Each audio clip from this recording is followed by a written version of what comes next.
Hey guys, ever Google what should I do with my life or ever have that question? Today's show will help you answer that. Jonathan Fields is an award-winning author, podcast host who created an online questionnaire that will help you find out what is right for you, what your Sparketype is, and you're going to get to learn all about it. And trust me, I had no idea what mine was. I thought mine was one thing and it was a completely different thing, but then I realized, oh my God, I was absolutely this the whole time. I just had someone tell me when I was young that I wasn't that. And so I'm being really coy about this because I want you to enjoy this episode and have that self-discovery yourself as well. So join us, hit subscribe, and don't forget to turn on the notifications so you never miss a great episode. This is a good one. Hello, everybody. Welcome to Better Together. When you know better, you get better. And boy, are we going to get better today. Our quote of the day: there is no greater gift you can give or receive than to honor your calling. It is why you were born and how you become most truly alive. That's from a little-known person named Oprah Winfrey. Oh, man. All right.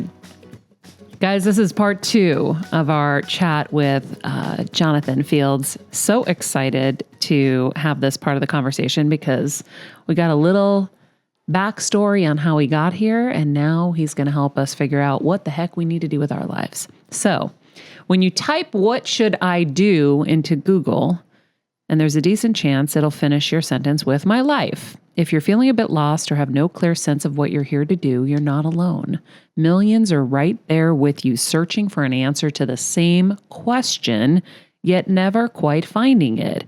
This perpetual discontent shows up in our personal and professional lives as anxiety, futility, disengagement, malaise, and manifests in many other physical and emotional ways. It affects not just how we feel, but also how we show up in our work, our relationships, and our lives. Our focus is scattered. We know we're not performing anywhere near our potential. And this nagging lack of purpose and possibility that feels like a perpetual drag in our systems. Maybe you felt some or all of that.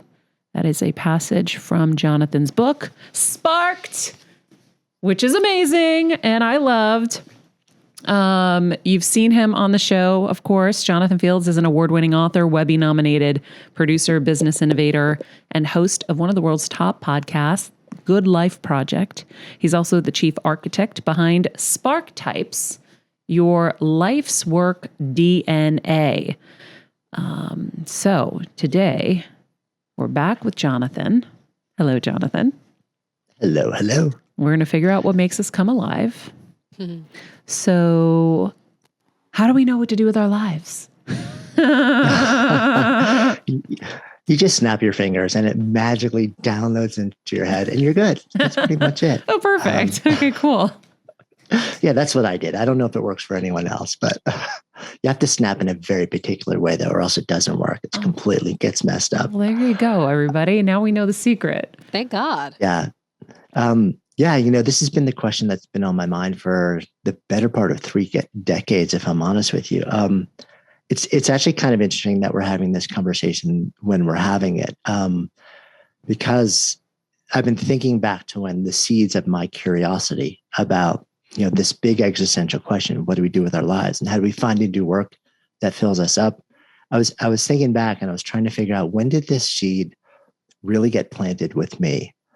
And we're coming into, now the 20th anniversary of 9/11. Being a longtime New Yorker, recently moved out of the city after 30 years in the city. I was in the city during 9/11, and I had some pretty intense experiences like so many other people did. One of them revolved around the loss of somebody that I knew, and who was a young father of 2 very young kids and married and a partner in one of the big firms at the top of one of the towers that was almost entirely no longer on the planet. And I had an experience where my wife and I and our then 3-year-old baby visited his wife. And realized that, we have one pass through. And nobody makes any guarantees that you're going to go to work one day or go out of the house one day and come home that night. And it was really brought into me in a deep, in a visceral level by that experience, in a not dissimilar way that a lot of people are realizing that right now in this season of culture and history and what's going on around us. And I started this path, this questioning. I said, earlier I had this experience that we've talked about before in the law and leaving it behind to do things that really nourished me. But I really start to focus on the bigger question more broadly, like just for everybody. How do we figure out what is this thing? Like, is there a thing that we do that would give us a sense of purpose and meaning and fill us with energy and excitement and let us feel like we're doing the thing that we're here to do?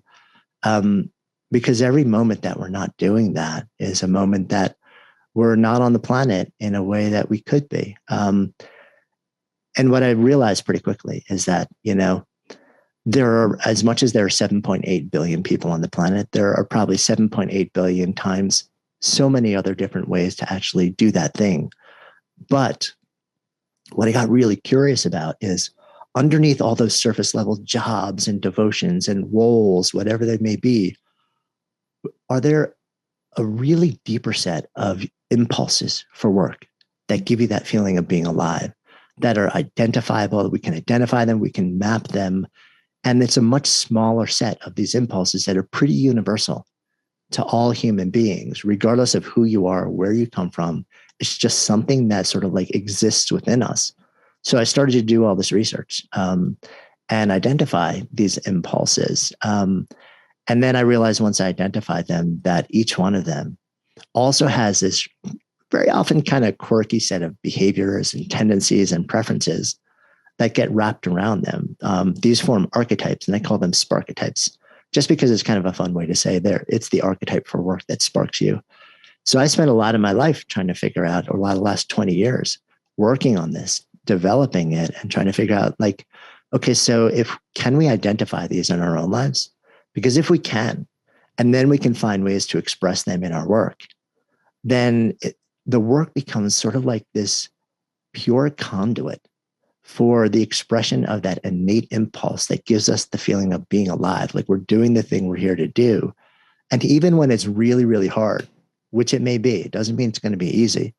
Even when, it leaves us empty, even when we stumble, even when we're going through rough times, if we're doing that, it keeps us going in ways that same level of effort that's misaligned with that impulse just never gets us to. So that's where you came up with Sparked. I did, yeah. The idea originally, it starts as a hunch, having observed my own behavior, then working with a lot of different people who are building different things. And then, as you mentioned, I've had the great fortune of being able to sit down with so many of the world's leading researchers, creators, luminaries in almost every field on the planet for nearly a decade now, and learn from them and ask them all the questions that I'm fiercely interested in and start to see all these different patterns. And so this is all sort of distilled into this body of work. But until 2018, this was all sort of like in my head, and it was getting a lot of clarity. And then 2018, we did something that took it to an entirely different level. I said, okay, so we have these set of 10 archetypes or Sparketypes. And wouldn't it be cool if I could actually build something that would let me either validate or invalidate this idea? And that was cool if it was going to get blown up. And at the same time, serve as a tool for anybody to pretty quickly discover what their imprint for work that makes them come alive is, so that they could then start the work of figuring out how to actually do in the world. So we spent the entire year building an assessment, the Sparketype assessment. And we released it into the world at the end of 2018. I was so unprepared for what would happen next. So since then, more than 500,000 people have completed this, with thousands more doing it every week, generating over 25 million data points. So we went from having an idea that was based on a lot of observations and years of experimentation and research and talking to really, really smart people in different domains of science, to then being able to validate that with a big data set. And so many people actually coming back to us after they've learned this and saying, oh, this is really powerful. Like, this has told me something is real in my life, and I feel seen in a way that I hadn't seen before. And it became inevitable that we would just deepen into this body of work and build something bigger around it, because not only were the ideas really powerfully validated, but now we've got a way for actually anybody to understand what this deeper impulse is for them, and then start the work of like saying, okay, so how do I allow this to show up in the work that I'm doing in the world? Because I want this feeling. And the feeling that I'm talking about, by the way, I keep using the word coming alive, right? Which is kind of a nebulous word. Like, when it comes down to it, like, well, what is that? So it actually has 5 components, so meaning is one of them. I want to feel like what I'm doing actually matters. It gives me a sense of meaning, right? 2 is flow. I want to be able to drop into that state where it's just like the world vanishes away. I blink and it feels like I've been working for 5 minutes, but it's actually been 8 hours, because it is just so immersive and joyful. I'm excited and energized by the work. I get up in the morning, I'm like, oh yeah, I want to do so much more of this. Even if I know it's going to be really hard, I'm just drawn to it, and it gives me energy back. I feel like all parts of me are being expressed, that I'm not holding anything back. I'm not stifling parts of myself when I show up and do this thing. And finally, it gives me a sense of purpose, both immediately, like I'm working towards something that matters, and more broadly, like I have a sense of purpose in life. I feel like I'm doing the thing that I'm here to do. And we've actually done some follow-up research that shows that the more you do the work of your Sparketype, the more likely that you are to say that you experience all 5 of those states. So when I talk about coming alive, I'm talking about kind of like the sweet spot between all 5 of those things happening. So how did you come up with the Sparketypes? Was it just a collection of data of different kind of personalities? Because I'll tell you guys, I did the test, and it's at sparketypes.com. Sparketype.com. Yeah. And it was so cool. I mean, I have to say, some of the questions I didn't know how to even answer. So I just went to the middle. And I was like, okay, that seems neutral. I don't know how to answer this, so I'm going to go neutral. But then when I knew one way or the other. Yes, this is totally me. No, this is not me. And then when it spit out my Sparketypes, so you have your, let me see here. Hold on. I have it right here. You have your primary, which I'm not going to share yet. Your shadow, and then you have your anti Sparketype. So tell me a little bit about that, and then I kind of want to get into the different ones, and then we can share, because Kelsey took it too. Yeah. So when we built this tool, the assessment, we developed it using prompts where we essentially crafted language around those 5 states that I was just talking about, to try and tease out, like, when do you feel like you're doing things in a particular way, and it's giving you this feeling. It could be the feeling of purpose or meaning or flow, the things that we had talked about, and in these 10 different ways that you could possibly exert yourself. I kind of don't like the fact that it distilled down to 10, because it feels a little bit too packaged, too markety, like too slick. But that's kind of where the research started. We started with nearly every imaginable list of jobs and roles and titles, and kept asking, which is a big list, by the way. Holy moly. And kept asking, what's underneath that? What's underneath that? What's underneath that? What is the driver? What is the driver? Until you start having repeats in all these different things, and it distilled down to these 10 different impulses to exert yourself in particular ways. And when you say exert yourself, explain that. Yeah. So 10 different ways to work. Yeah. Meaning, like, I'm going to wake up in the morning and I'm going to work. That may be the thing that I get paid to do. It may be a role that I have, maybe as a caretaker, maybe I love somebody in my family and I'm going to be there and take care of them 18 hours a day. But I'm exerting myself. That's work. I will never ask for a dime for it, but that's just what I'm doing. It may be a devotion that you have. It's an amazing blessing when you can actually do this and have it be the central thing in your life where you're also earning your living doing it. So when I talk about exert effort or talk about work, I'm kind of talking about the same thing, but I also want to make clear that it doesn't necessarily have to mean your job, the thing you get paid for. It may be a blend of different things that include that. So, we started there. And as we built out the assessment and the tools, we started to realize that there was a lot of just commonality in what people were doing. And then we started to realize that, okay, so none of us are one thing. Mm-hmm. We all tend to have a blend of different things, and if you've taken other assessments, which I'm guessing a lot, you probably have, and so many people watching probably have, there's so many great tools and assessments out there that tell us things about our personality and our relational styles. But what I didn't see was something that was really specific to the question of what is the deepest impulse in me that gets me up in the morning and makes me want to work hard towards something for no other reason than the feeling that it gives me. Which is great. That's what this is. What's great about that, sorry to interrupt you, is that is what's going to tell you what to do with your life. The thing that gets you up and excited is what you should be doing with your life. So you're answering that, primary question with that feeling. Yeah, exactly. And then as you noted, because we're complex people, and it's never just one thing, what we start to realize is there tend to be two strongest impulses, and then one that's on the exact opposite side of the spectrum. So you shared there's this thing called the primary Sparketype. And you can kind of think of that as your strongest impulse for work that makes you come alive. Then we have something called the shadow. Now, people who are familiar with different archetypes or the Jungian system, they think of shadow or shadow work like, ooh, that's the dark side of us. When we talk about it, I talk about it differently. This is you can think of it either as the runner-up impulse, like the next strongest, but there's often this really more nuanced relationship, which is it's the thing you do in order to be able to do the work of your primary better. So I'll give you an example to make it a lot clearer. So my primary Sparketype, I'm the maker.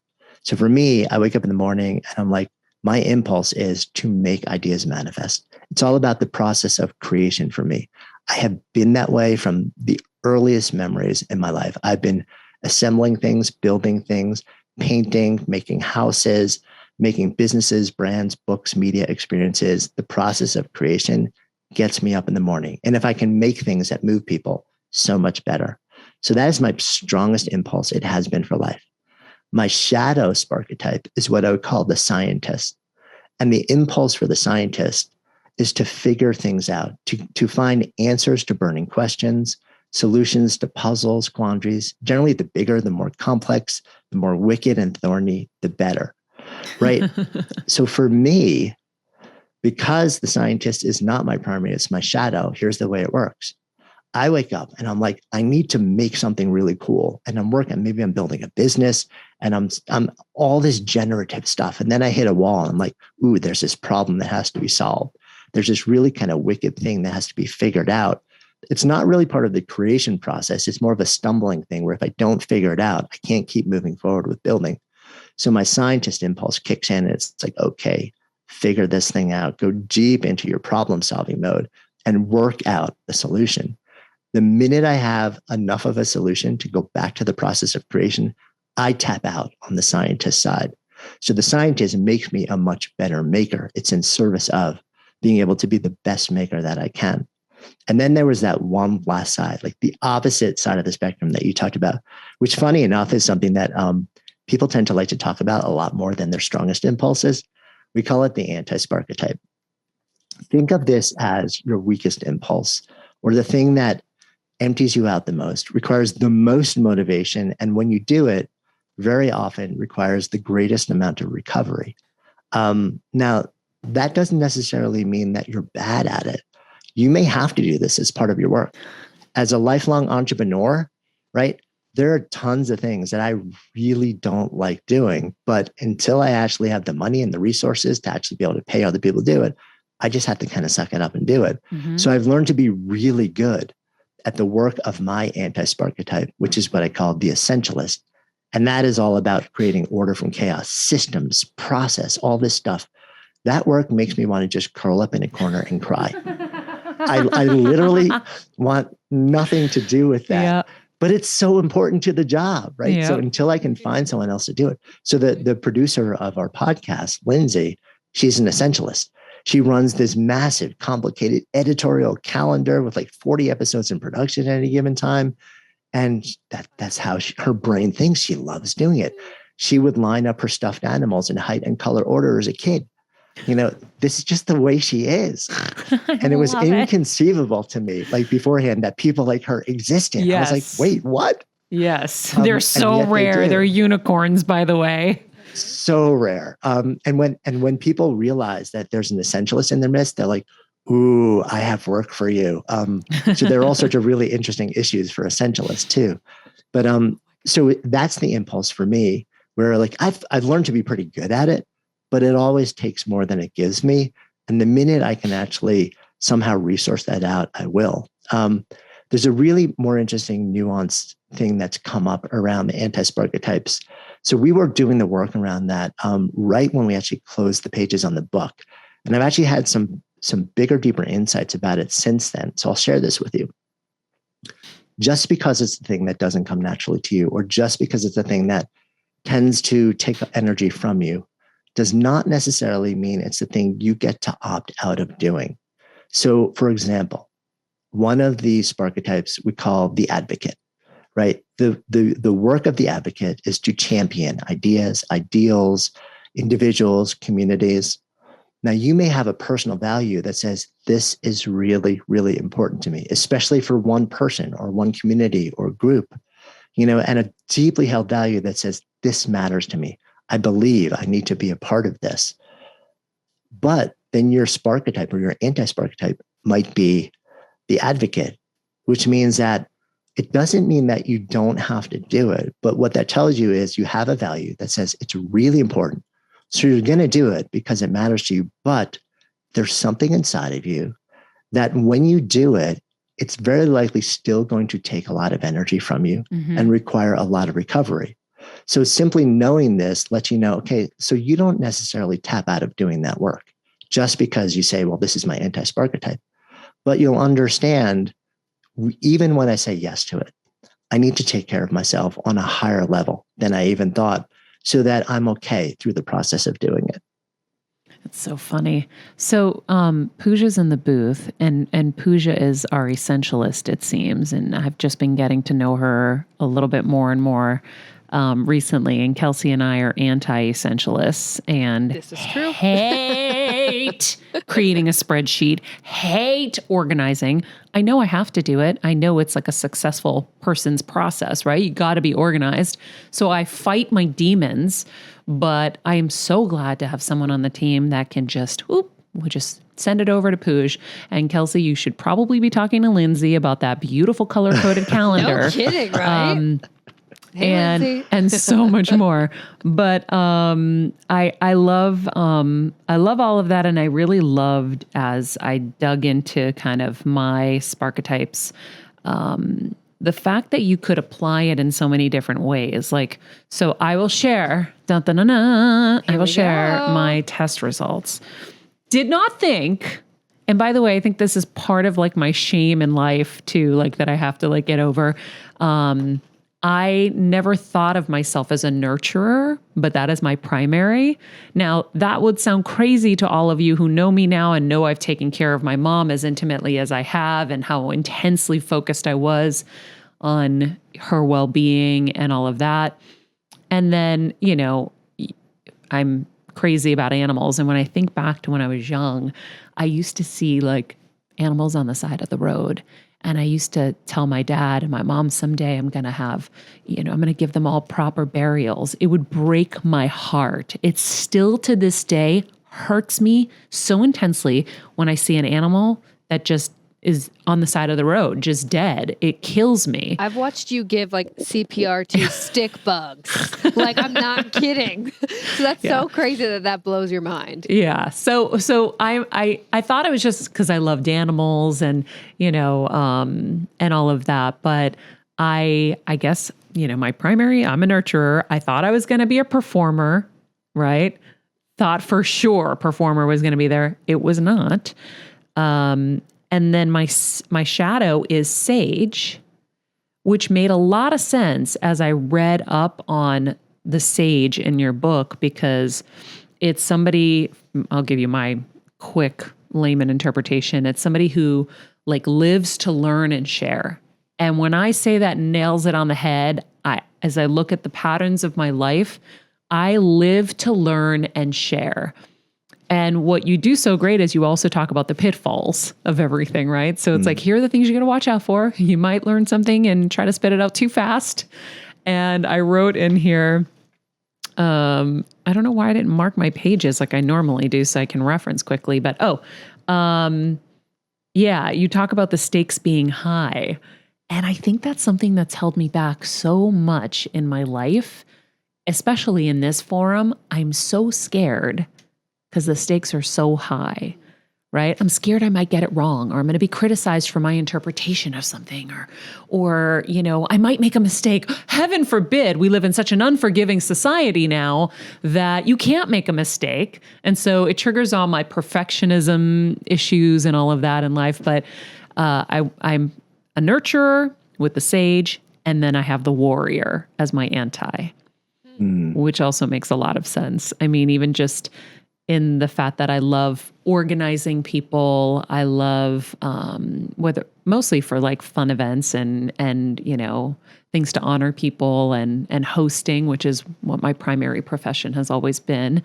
So it was very. Go ahead. Can I offer an observation? Please. I'm curious whether this lands for you. Yeah. Okay. Okay. So your primary Sparketype is the nurturer. So here's a question for you. Okay. All of your years on TV, all of your years of hosting, right? Ooh. In your mind, you're like, I'm performing. Oh right? my God. But what's actually happening there? What's actually happening there?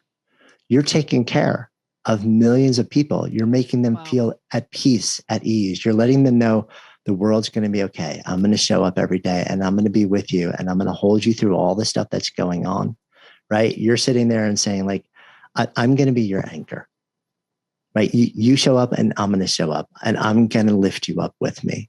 And if you're down one morning, you can turn things on and I'm going to be there and I'm going to be okay. I'm going to help you understand that the world's going to be okay. So to you, you're using performance as a channel to express and nurture an impulse. So that's what I see from the outside looking in. I'm curious whether that lands with you. Oh, 1,000,000,000%. But I'm going to add to it because this show was a once a week show that went to every day because when COVID hit, I wanted to be with people. I wanted to be every day with people going through it together. And I also, when I look back, just as you started even talking, I could feel it coming through. My goal was to help the person I was interviewing, generally speaking. So in the celebrity world, it's always about getting the dirt and whatever. So I was the one who would circumvent and be like, hey, damn, they kind of want this from you, just FYI. How do we get around this? How do we work together? Or just say, we don't want to talk about this. Like I would help them. And in fact, sometimes even in helping them, they delivered the things that my bosses wanted because they knew I wasn't trying to get them. I was being honest. I would protect them. I was a fierce protector of all of them behind the scenes. I would protect them from themselves sometimes if they said something that I knew was maybe not going to be helpful for them. Now, I didn't catch it all the time, I'm sure, but that was my goal behind the scenes was to be their kind of secret kind of bodyguard and protector. And then even in my show, my segments on the Today Show or Nightly News, it was always about helping people. And how do I get people to understand someone else? How do I help people understand the plight of the immigrant child in this country and the pressures that are placed on them or, whatever it is, an illness. And so, yeah, I was a nurturer through my work. Shit, I had no clue. It makes sense. And it's so interesting, right? And this is one of the really cool things we found about the Sparketypes. Now we've like such a big data set and so many people are exposed to it, is that you can't always assume that you know what somebody's impulse is just from the outside in. And they may not even know, which is one of the reasons that I love this work, because it reintroduces you to you. Yes. It lets you see something about yourself that you always knew, but maybe you kind of said, well, this is not really what's going on. But then when you see this reflected back, you're like, oh, this actually is really what's happening. And this really matters, and it's real. And then you have language to explain yourself to yourself, and then to actually, share with other people. And that was such a huge part of, what I hope to accomplish with all of this work. But I love that reflection from you. It rings so true. The other thing that tends to be a really, really dominant trait in people who are nurturers is a really high level of empathy. Mm. You tend to feel everything that's going on around you. And that can be the joy and the elation, the celebration, but also the pain and the suffering. Yeah. and you'll take it on yourself. Yeah. And that can be something which is really hard to deal with. And we know that you have been in years of seasons where people very close to you, and if you're that person, and then you're going through your own struggle, that can just be a brutally hard thing to do, because the nurturer in you also will say, but my role on this planet, my thing is to make sure other people I care about are okay. So who am I to focus any energy on me right now? Mm-hmm. And that can be a really big tension that nurturers tend to feel. Yeah, I think I'm unpacking a lot of that right now, because for me, it was like, well, mine isn't as serious as hers. I can't even get to mine. We're dealing with life and death here. We have to focus there. It's funny, when I was reading and I saw the different Sparketypes. So there's the maven, the maker, the scientist, the essentialist, the performer, the sage, the warrior, the advisor, the advocate, and the nurturer. I wrote number 1, performer, number 2, warrior, just from what I thought a warrior would sound like. Because I know when I have to go to battle, I can go to battle. I don't enjoy it. And so I was kind of thinking of it in that way. And then I wrote advisor, question mark. And so it was such a cool process to go through and to get to know and reacquaint myself and kind of discover things that, I don't know. I just think that sometimes we don't see ourselves the way other people see us. And that's why it's always nice to have conversations with people who are evolved or are good at seeing people, right? Nobody feels like anyone is seen. And so when someone sees you, you're like, oh, wow. And then you can kind of go explore. Well, you don't need to wait for somebody. You can just read this book, take the quiz, and then Jonathan is helping you see yourself in black and white. And then you can go back and kind of trace why didn't I see this about myself? Like I remember my dad saying some very distinct things like, oh, Maria, if anybody's going to take care of us, is going to be Pita, about my brother. And they used to just kind of disregard me as because I was very focused on what I wanted to do, but I was very focused that I wanted to do what I wanted to do to take care of them. And I don't think he knew that, because it's not something you express when you're a kid. But I had a very, very clear goal. And when I met Kevin at 19, he said, why do you want to make it so bad? And I said, I want to give my parents the life they never had. And I want to be able to take care of them. And so it was so funny to see, obviously, the way things turned out. And I started fully taking care of them 360, health, finances, everything. I think by 24, I took over everything.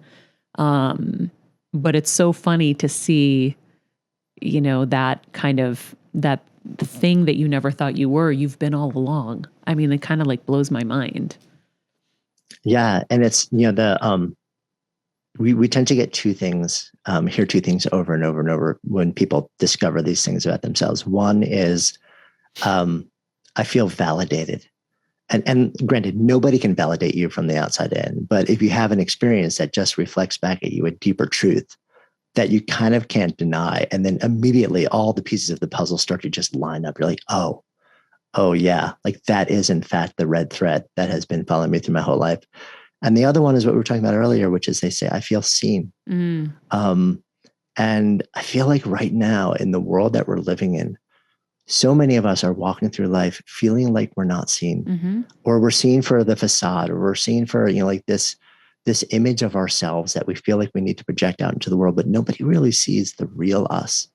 And the experience of feeling seen, even by no one else than yourself, but actually being like, oh, like just having that feeling to me is so profound. When I was writing the book, with each chapter, it was almost like I was putting on a different hat.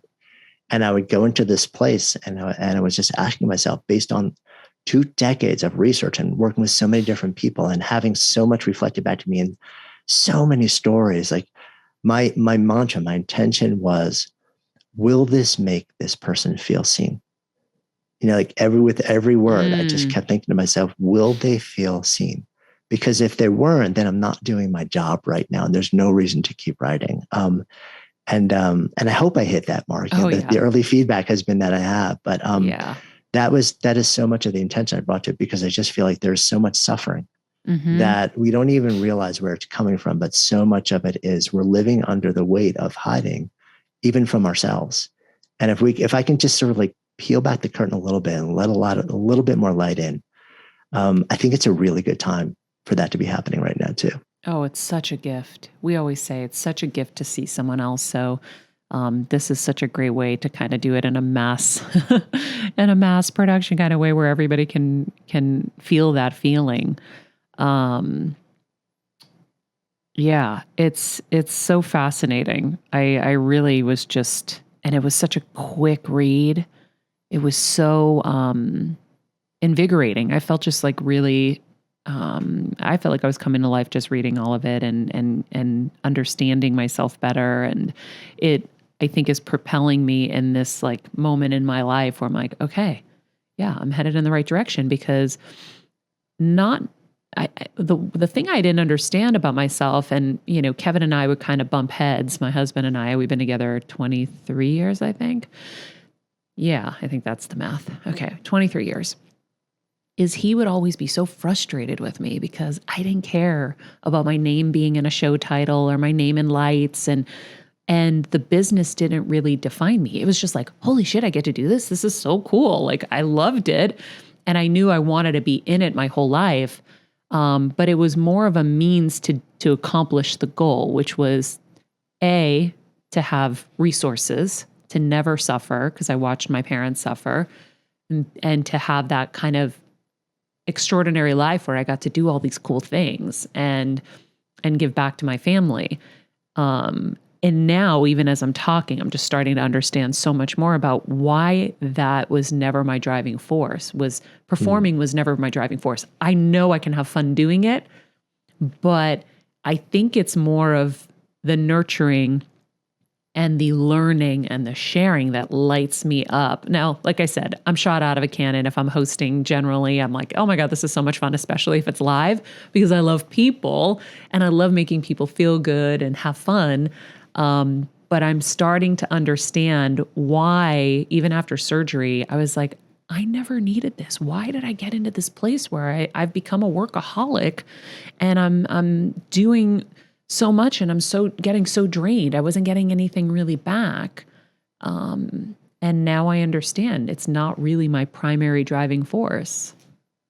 Yeah, it's a mechanism, which is great and which is fun and which is joyful and which you're really good at it. So at this point, if it came easy to you in the beginning, it probably comes really easy to you. But what you just said, part of what you just said was like, I love people. I love making people feel good, right? So performing is just a mechanism for you to make people feel good. Mm-hmm. And knowing that you're doing that and doing it in a way that where you have fun and you like being around people too, it just all compounds into this feeling of like, yeah, this feels right. But like you said, also, there's, that doesn't mean that there's doing it all the time, every day, all of your waking hours. There are ways to do that destructively as well as ways to do that constructively. Yeah. Yeah. Well, and that's why with this show, I feel like I get to do everything. I have this age where I'm learning and growing and sharing, and I love helping people. So I know that with this show, I get to help people. And, through my experiences with my mom the last 5 years and really seeing that nurturing side, which even my husband was like, I didn't know you had this in you. And I'm like, well, when did I have time to show it, people? I was working like a gerbil in a wheel, like a nonstop machine. So I didn't have time to be a nurturer. I couldn't even take care of myself. So yeah, it's kind of funny. I get to do it all through here, which is so fun. I want to get to Kelsey's. So Kelsey, what was your primary? Okay. So this is funny because I told myself. I knew this was going to be your first one. This is what I was going to say. Maria. Because this one is like, I was going to do a show when I was younger. And it was going to be called It's Me, Kelsey.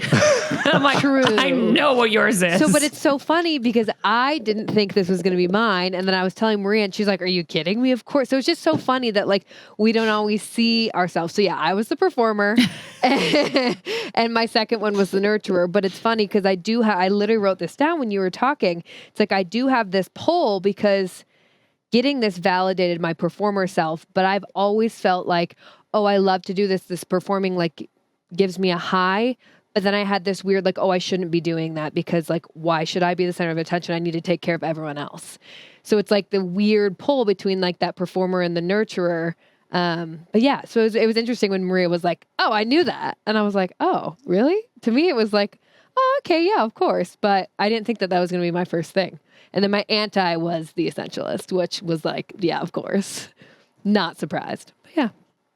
Yeah. I mean, there's an interesting relationship between the performer and the nurturer too, which is that, you can view, they then actually tend to work really well together, which is a little bit odd. Like it's not sort of like an obvious relationship, but, so the impulse of the performer is not necessarily to be a performing artist, which is where it's often channeled because it's sort of like the logical first impulse. But the deeper impulse is to energize, to animate, to enliven an interaction, an experience, a moment. So you can actually tap the nurture impulse, to create this safe, elevating, really giving environment, to bring it alive, to infuse it with energy. And you can almost play back and forth between the two impulses. You can also use the performing impulse, that impulse, to make people feel seen and held and cared for and elevated and a part of something, like they're not on the outside looking in. So those two impulses actually, they play back and forth in a really interesting way. And it makes sense because Totally. When she started working with me, it was like she was the sunshine. And I'm like, oh my God, I needed this so badly in my life. I need this sunshine. So I kept saying, I'm like, God sent you to me. I know it. There's no question. Because my sunshine had been dimmed, right? Because I'm usually the sunshine and I just was so tired. And so I needed that sunshine. And she is a nurturer and she was with me every step of the way in this last year. And so I feel like why you're so excited every day to get up and like yesterday, you're like, oh my God, I feel like everything's happening. It's so exciting. It's because you're filling your buckets too. Yep. Right? Yep. You are performing in a different way. I'm performing in a different way. We're helping people, which is something that we have a passion for. And so that's why you're firing on all cylinders. And it makes sense because I've always my whole life, my one thing I would say is like, I get energy from people. Like when I'm with someone and like, I can get them to light up, then like, I get so high off that. It's crazy. Like there are people who are like, no, I can't go out at night or I can't go do this because it drains me. I'm like, oh no, throw me in because I can go for days. So it makes sense. Yeah. I love that. And Kelsey, also, the performer doesn't necessarily have to be the one that's forward facing, which is a little bit counterintuitive also. Mm-hmm.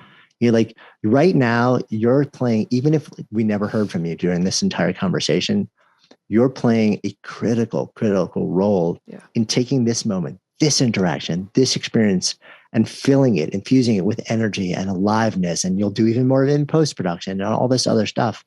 So it's also like, good to know that it doesn't necessarily mean you're the person who's forward facing, but you want to be a part of that experience, a part of making, moments magic. I love that. I want to know now so we find our Sparketype. Now, how do we go live our life using our Sparketype? How do we make money and thrive using it?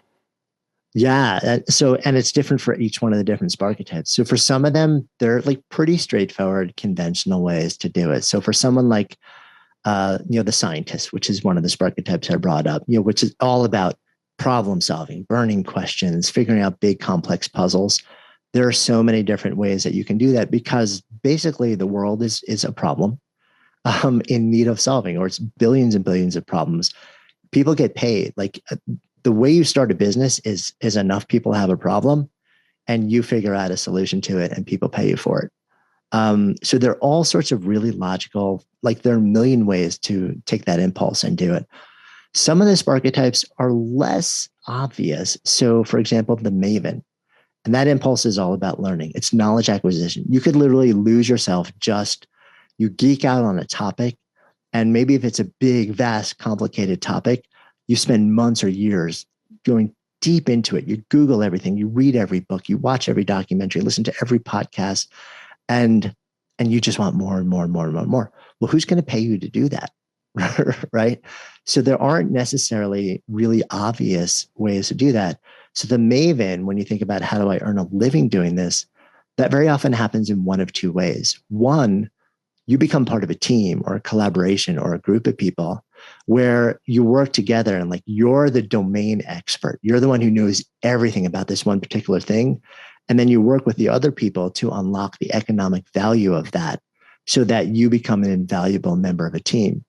Or the other way it very often happens for Mavens is the work of your shadow Sparketype may be much more outward or service facing. So like you might be a Maven who has a shadow Sparketype of the Sage, which is all about sharing and awakening insight. It's illumination, teaching in all sorts of different ways. So you'd be learning all this other stuff. And then you're like, I'm going to figure out a way to share what I know, whether it's teaching it in a traditional teaching setting or being a person who is like a mentor or a guide or a coach or whatever it may be. But for you, in this weird way, that other thing is just a funding mechanism for your ability to spend as much time as you can learning as much as humanly possible, just lost in that sort of like space of learning. So there are all sorts of different ways that you can tap your impulses to either just follow a lot of just really logical ways, the conventional ways to do it, or if it's not super apparent, figure out how to either work with teams or look at your shadow Sparketype and say, could that be the unlock mechanism for me to be able to effectively fund this other impulse? And that shows up in nearly all different ways. And so it's really unique to each one of the different Sparketypes. But fundamentally, the question is that we get so often when people discover their Sparketype is they're like, okay, this comes up a lot. They're like, okay, so I've learned this thing. It feels really true to me. It's spot on. And now I'm looking at the work that I'm doing and I really don't see any way. Like it just doesn't line up at all. So what do I do? Like, am I just busted? Do I need to just, like shut down, walk out, go start over doing something else? And my answer is absolutely not. That may end up being, like the path that you take down the road, but it is absolutely, it's the last step, not the first step. Do not blow up what you have right now just because you don't see an immediate, obvious way to do this thing in your current work, especially now when the world is really topsy-turvy. And a lot of us really have this value of financial security. If you've got something that's taking care of you, that should not be the first thing that you look to do. Instead, what you want to do is start to say, so I know this impulse that I have now, or this set of impulses. Let me think about what are like the activities, the tasks, the processes, where when I do them, it's like a complete channel for this impulse. And what are the different tools or platforms or technologies that I can use that allow this impulse to get out? What are the topics or areas of focus that would really allow me to channel this into my work? Now, once you start to identify those, then you look back at your work and you ask yourself, is there any way for me to reimagine or reinvent what I'm doing? Like, is there a little way where I can let this out here and another way to let it out here and another way to let it out here? And what you find is so often that you can actually completely reimagine what you're doing in ways that fall often outside of your initial job description, the thing you were hired to do. But you do it simply because it brings more of what you need into the experience of work. It lets you come more fully alive. And that's the starting place for everything. Make what you have as good as you can get it. Light it up as much as you can first. And very often people realize that what they thought was unfixable was just something that they had to jettison from their lives actually becomes something which is not just tolerable, but actually really nourishing in a lot of ways. I think that's great. I know in the book you were like, okay, now you know your Sparketype. Do not quit your job. I love that the big disclaimer was there. I think for me and Kelsey, we're lucky that our work is encompassing of our Sparketypes, which is so cool. And for those who are listening, and if you haven't already paused us and gone and done the quiz, which I hope you guys have, so that you can engage in this conversation in a different way. I was going to stop you guys and I totally forgot because I got so deep into this.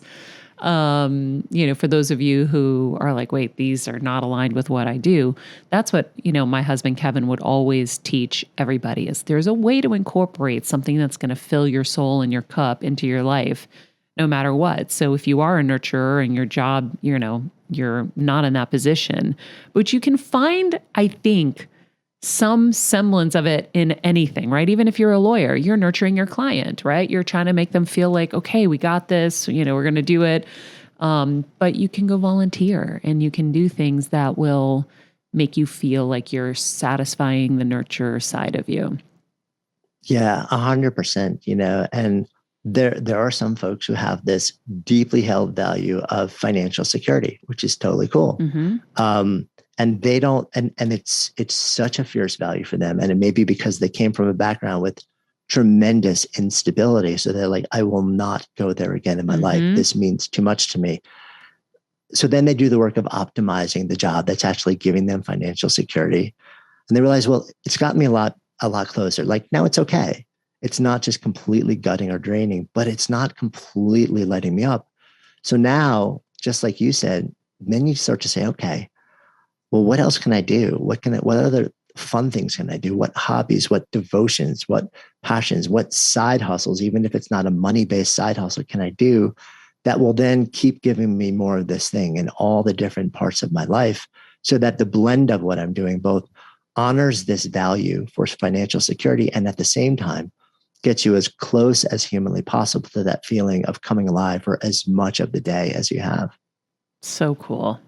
This is so, so exciting, guys. So the book is called Sparked, Discover Your Unique Imprint for Work That Makes You Come Alive, out Tuesday, September 21st.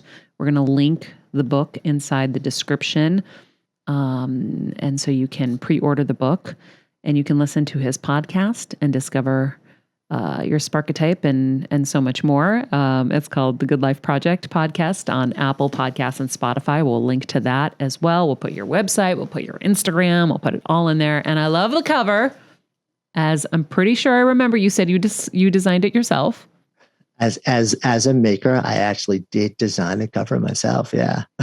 I remember that because I did the same thing to HarperCollins. I was like, I already have the cover. They're like, what? Yep, I was like, yep, I designed it. Yeah. As a 4-time author now, I've kind of learned that lesson. Yeah. Yeah. Well, when you have a vision, you have a vision. What are you going to do? You do. Jonathan, this was so incredible. Thank you so much for sharing and for being with us this week and helping people be seen all around the world. I think this book is going to help so many people. I know it helped me. Thank you so much. I appreciate you saying that. And just thanks so much for creating the time for us to have this conversation. It's been kind of magical and I really appreciate it. Thanks. I have to ask on a non-book subject, your original story about why you left law and getting sick with your appendix and all of that literally made me realize that you are probably here right now for a reason other than just your book. And it's because that young lady in the booth has been investigating her health very deeply because she's got an investigator next to her that's like, we need to figure this out. She had her appendix removed and her theory is that they either left something in or something happened. And when I was hearing your story, it just made so much sense because she's got some stuff. So if you have a second, I would love to have her share so that maybe something that you know from your own experience could help her. Yeah, of course. Kels, you down? Well, I was down, but then my audio wasn't up. I'm down. No, and I thought the same thing. When I heard that, I was like, huh? Yeah. People are always in our path for a reason in the right moment. And she's in that moment where doctors are not really listening and they're, kind of, whatever. Go ahead. Okay. So it's just crazy. So I had my appendix taken out 2 years ago now. And the one thing that I think is wild with it is they were so freaked out because I was really sick. Same with you. Couldn't walk. I had so many people who were like, oh, it's fine. Your stress is manifesting, blah, blah, blah. So I went to the urgent care and they were like, yeah, you're fine. But thank God they took my blood work because they sent me home. 3 days later, they were like, oh my God, your blood showed an infection. Come in. But I was feeling better. So they were so freaked out that it had exploded. And then I went and sat in the ER for 7 hours. It was ridiculous. Anyways, point being, they told me that my appendix was dead, had died. And so I feel like it had probably, and the way he said it too was it's been dead for a minute, probably those 3 days. So I think that thing probably sat in there dead for 2-3 days by the time they took it out anyways. So now I've had stomach issues for a minute, but especially the last year and a half, I've just had all this massive stuff. I just got diagnosed with SIBO, which is bacterial. I know SIBO can translate and kind of correspond with if you've had an appendectomy, the, ileocecal valve, anyways, all of this stuff. So, and the blockage and impacted bowel, it's just wild. So I feel like there's no coincidence with the appendectomy. So yeah, Maria was giving me the eyes when you were saying that. And I was like, I know, it's crazy. But that's kind of my my short version of my story. It is, the thing that just keeps the flashing thing in my head as you're saying this is listen to your intuition when it comes to things like this. People are dismissed so often when the answer isn't obvious and clear and it doesn't show up as something just completely clear on a traditional test. It's one of the reasons why I'm a huge fan of functional medicine, because they tend to think system-based rather than just, there's a pain here. And also they will at times test for a wide variety of different things in your body that, your traditional CBC blood count type of thing doesn't test for. I'm not a doctor, but at the same time, I'm a huge believer in the fact that really listen to your intuition. And there's also a dear friend of mine who is a functional medicine physician who's done a lot of research on how women are treated by physicians compared to how men are treated. Mm-hmm. And there's a lot of data that shows that if a woman shows up with a particular set of symptoms or complaints, she will be dismissed way more often than a man with the identical set of symptoms and complaints is dismissed as being, well, it's in your head or crazy, deal with it or all these different things. So, find the team, find the people who will acknowledge the fact that yourself and will treat you, with equity and with dignity, and listen to what you're sharing with them. And don't stop until you find those people. Yeah. I think if you had an infection in your blood, it must have ruptured and then it died. Right? Wouldn't I don't know. The rupture almost make you feel better in a sense? Well, right. So that's and maybe that's why you felt better. Maybe it ruptured a little and then it died. And that's what has been leaking through your system and creating all these other things that have messed you up. Potentially, because that's what when you feel better after it's been discovered that you had appendicitis, that they freak out because they're like, oh God, you usually feel better when it ruptures. Ooh. But yours didn't rupture though, right? Mine was in the process of rupturing when they took it out, which is probably what caused the problem, because some of the infection was left inside of me because of that. Yeah. Yep. Yeah. All right. We're getting closer, Kelsey. That's We're right. getting closer. We are. We'll keep you posted, Jonathan. We'll keep you posted on Kelsey's appendix. Keep me in the loop. We will. I want a daily text. All right. You can have it. In the meantime, thank you so much. And I look forward to our next conversation. And in the meantime, Heal Squad, get the book. It's called Sparked. discover your unique imprint for work that makes you come alive. You'll have the link to it in this episode summary. And as you know, be nice people, make good choices, and be present.